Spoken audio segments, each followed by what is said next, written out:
Ya, sahabat keluarga muslim dan juga sahabat Risalah dimanapun Anda berada, tibalah kita di segmen terakhir dalam Mhm, program Lagi On Air ya. iya. Oke, langsung saja Ustadz ada pertanyaan dari Ini Facebook dari ini ya. Facebook ini Mhm. ya, Luar biasa ini dari Umu Wengki. Wengki. Mhm. Ya, ini Wengki, entah. pertanyaannya Ustadz mengenai ipar nih yang mengadukan Mhm. Mhm. permasalahan rumah tangga. Mungkin suami istri udah apa ya, Udah sama-sama sama menutup menutupi rahasia lah ya. gitu rahasia Mhm. supaya tidak terbongkar kepada mertua atau orang tua. Tapi Ternyata ini yang ada intelijen lain ya. malah Heeh. Mhm, melaporkan iparnya gitu. Ketika Betul. mhm, iparnya dinasehatin malah balik marah nih Ustaz. mhm. Kaum muslimin dalam muslimat rahimani wa rahmakumullah, lanjut suatu masalah dalam rumah tangga ketika ada orang ketiga yang ikut campur. Iya, Ini nasihat untuk kita semua, ya. Hendaklah kita dalam rumah tangga orang lain jangan ikut campur, terutama juga keluarga, rumah tangga keluarga kita, iya, abang kita ataupun adik kita. Jangan ikut campur ketika mereka ada masalah. Tugas kita yang pertama mendamaikan atau kita diam, iya. kan begitu. Dan jangan mengadukan pula kepada orang tua kita. Ini jadi Pura-pura nggak tahu masalah, aja lah Ustaz ya. provokator Mhm, mhm. jadinya. Ini namanya sebuah namimah, mengadu Mhm, domba. Iya. iya. Ya ketika ada seorang ipar, ya lihatnya kakak iparnya umpamanya atau abang Mhm, ipar tak bagus atau cekcok, ya. Dia mengadu kepada orang tuanya. Ini membuat suatu masalah besar sebenarnya. Sehingga orang tuanya ketika mendengar, ya seakan-akan anaknya terzolimi. mhm, Begitu. mhm, Padahal mhm, nggak tahu mhm. bagaimana apa namanya Di lapangan yang lapangan terjadi gitu sebenarnya, ya. kejadian sebenarnya. Iya. Maka yang begini tidak dibolehkan, ya. Hendaklah kalau seperti ini, ya seorang istri umpamanya menyampaikan kepada suaminya untuk menasihati adiknya. Mhm, Jangan ikut campur dalam rumah tangga orang lain. Jangan diadukan kepada orang tua. Karena apa? Ya insya Allah mereka berdua mampu untuk menyelesaikan masalah yang ada dalam rumah tangga mereka. Ya, jangan malah memperburuk atau memperkeruh suasana. mhm, Jangan. Ya. Oleh sebab itu kita nasihat untuk diri kita sendiri dan juga kaum muslimin. Ya, jangan terlalu suka mengurusi masalah rumah tangga orang lain. mhm.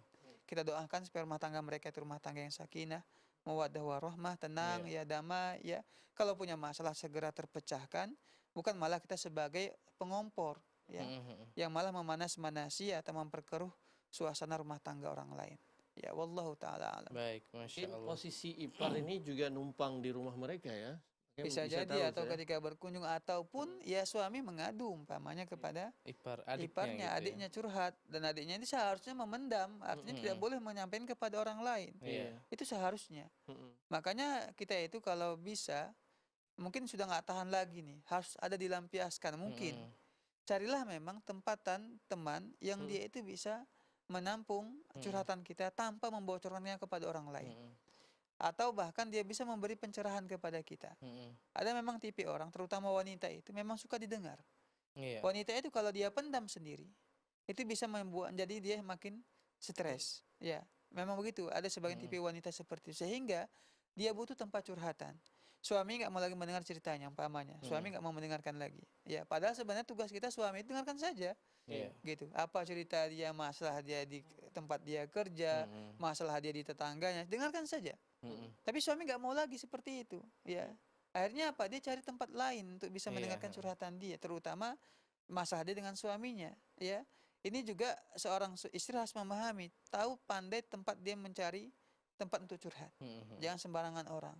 Yang benar-benar wanita ini bisa memberikan pencerahan Iya. yang amanah, ya silahkan dia meluapkan ya isi hatinya. Meskipun sebaiknya seorang suami ataupun istri tidak menyampaikan kekurangan-kekurangan Mhm. suaminya ataupun istrinya.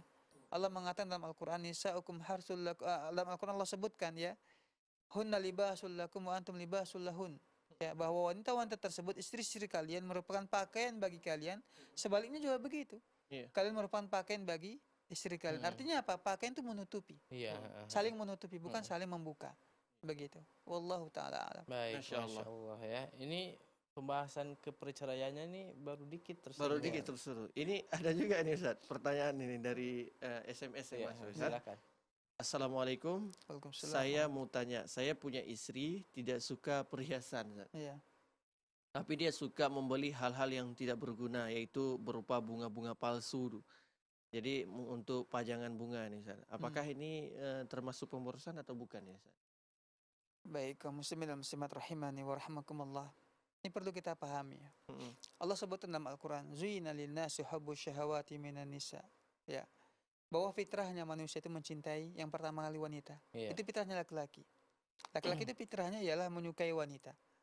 Maka laki-laki itu ya Nabi larang para wanita ketika suaminya membutuhkan dia untuk memenuhi kebutuhan biologisnya, haram bagi wanita itu untuk menolaknya. Iya. Kenapa? Memang secara psikologis, psikisnya laki-laki itu ketika dia sudah sangat membutuhkan, dia harus menyalurkannya.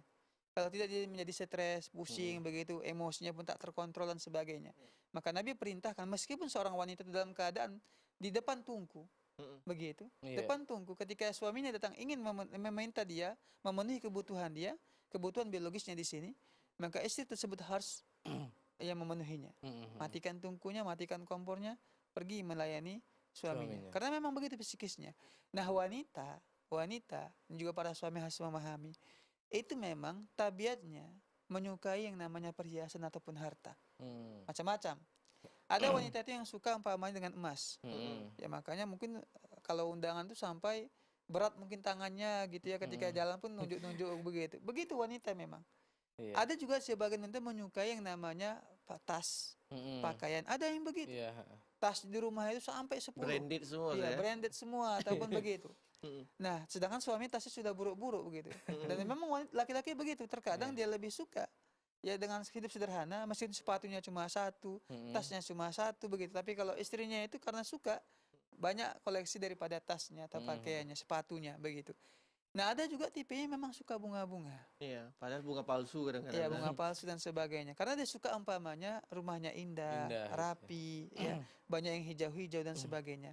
Nah, kita sebagai para suami harus lebih memahami istri kita. Apa yang dia suka. Ketoh juga harga bunga kan lebih murah dibandingkan dengan harga emas. Iya, perhiasan. Ya, perhiasan. Toh juga sebenarnya perhiasan tersebut ditunjukkan hanya kepada suami. Ya, contoh umpamanya kerabu ya, ataupun apa namanya kalung gitu. Tentu yang melihat hanya suami atau keluarga dia, kan begitu. Nggak boleh dinampakkan auratnya di depan orang lain, kan seperti itu. Nah, ternyata istrinya hobi kepada bunga-bunga dengan hal yang hijau-hijau umpamanya. Ya silahkan kita penuhi kalau kita mampu. Kaidahnya ialah kalau selagi istri suami itu mampu, ya, dan melihat ini mungkin untuk kesenangan istrinya, dan mungkin bagi kita nggak berguna bagi suami, tapi bagi istri itu sebuah keindahan di rumahnya. Rumahnya menjadi indah, rapi dengan banyak bunga-bunga palsu dan sebagainya, meskipun itu palsu, tapi rumahnya menjadi indah. Maka silahkan kita penuhi.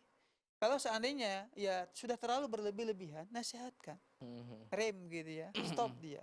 Karena itulah fungsi daripada suami, ya ketika istri banyak permintaan, sampaikan saja kepada istrinya. Ini nggak berguna gitu. Nggak semua permintaan istri itu harus kita penuhi.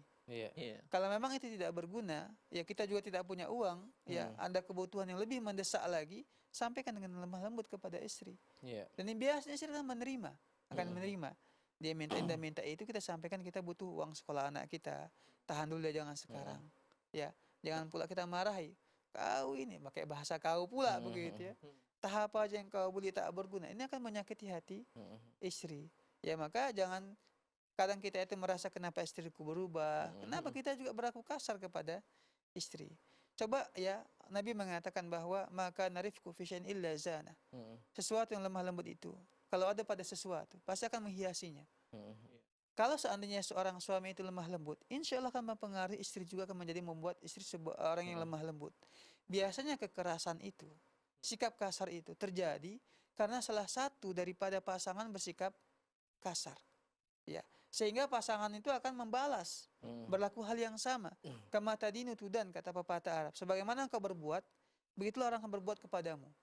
Al jaza'u min jinsil amal. Ya, balasan tergantung dengan perbuatan kita. Tapi kalau seandainya ya masing-masing bersikap lemah lembut, ketika satu berlemah lembut, satu kasar, insya Allah yang kasar ini pun akan berubah menjadi lemah lembut. Jadi begini keadaannya, ya. Kalau seandainya suami itu mendapati istrinya kasar, jangan balas dengan kekasaran. Ya, coba dengan lemah lembut. Ya, supaya istri juga terbiasa. Jangan pula malah dibalas sehingga dua-duanya menjadi laki-laki ataupun perempuan yang kasar. Begitu. Jadi ya suami juga harus memahami istrinya, apa yang dia inginkan. Kalau memang itu tidak bagus, tidak baik, ya beri dia pengertian, beri dia nasihat, sampaikan kepada dia dengan lemah lembut. Wallahu ta'ala alam. Baik, Masya Allah. Ada lagi? Ya, masih ada ini ya, Masya Allah. Assalamualaikum Ustaz. Waalaikumsalam warahmatullahi Barakallahu fikum. Apakah ketika bercerai nih, suami tetap menafkahi istri dan anak ini? Gimana? Baik. Nah, kaum muslimin dan muslimat rahimani wa rahmakumullah, kalau perceraian itu kan ada namanya tolak roji'i dan tolak bain. Mhm. Tolak roji'i itu ialah 1 dan 2. Mhm. Itu biasanya seperti itu. Ketika seorang suami masih mentalak satu istrinya, berarti istri menunggu masa iddah, Mhm. kecuali suami mau merujuknya. Pada masa iddah ini, suami tetap berkewajiban memberikan nafkah dan tempat tinggal kepada Istri. istrinya. Kalau anak jelas wajib, ya, anak jelas wajib. Anak itu meskipun hubungan dia sudah sama istrinya sudah tidak ada lagi, Mhm. sudah pisah, cerai secara total, tak berumah lagi, tak bersama lagi, tetap suami itu berkewajiban memberi nafkah kepada anak-anaknya. Mhm. Wajib hukumnya.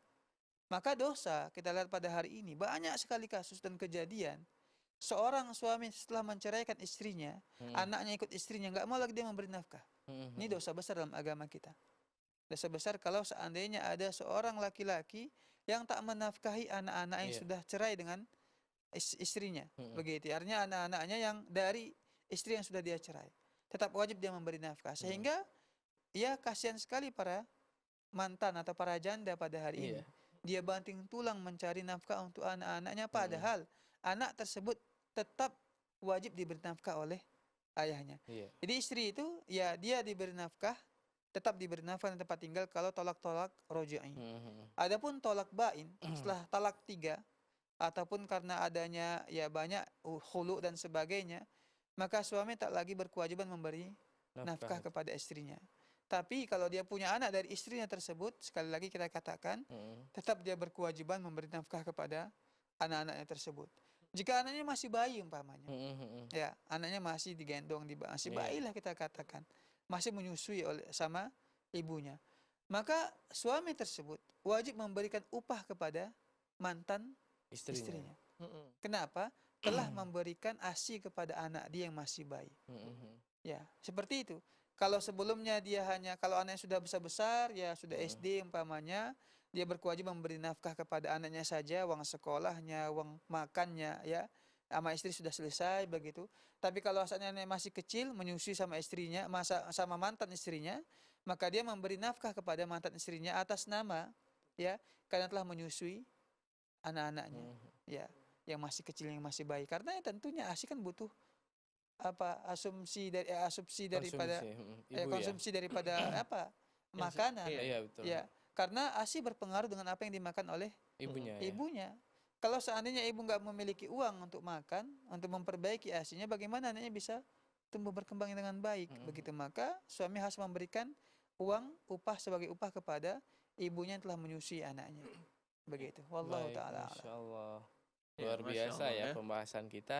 Kayaknya ini nyambung nih di pekan depan nih, Wah, masalah ini akan perceraian. nyambung terus nih masalah perceraian. Iya, baik. Pembahasan nggak habis-habis. Insya Allah. Terasa Ustadz sudah 1 jam nih menemani sahabat Iya. keluarga muslim, sahabat Arisalah, dan kita ucapkan terlebih dahulu kepada Ustadz Jazakallah jazakallah khair khairan. Ustadz atas ilmunya. Dan sahabat keluarga muslim, sahabat Arisalah dimanapun Anda berada, terima kasih atas kebersamaan Anda dan mohon maaf atas segala kekurangan. Iya. Akhir kata saya Fatur Rahman, Dan saya Nasriyadi. pamit undur diri dari hadapan Anda. Wassalamualaikum Assalamualaikum warahmatullahi warahmatullahi wabarakatuh. wabarakatuh.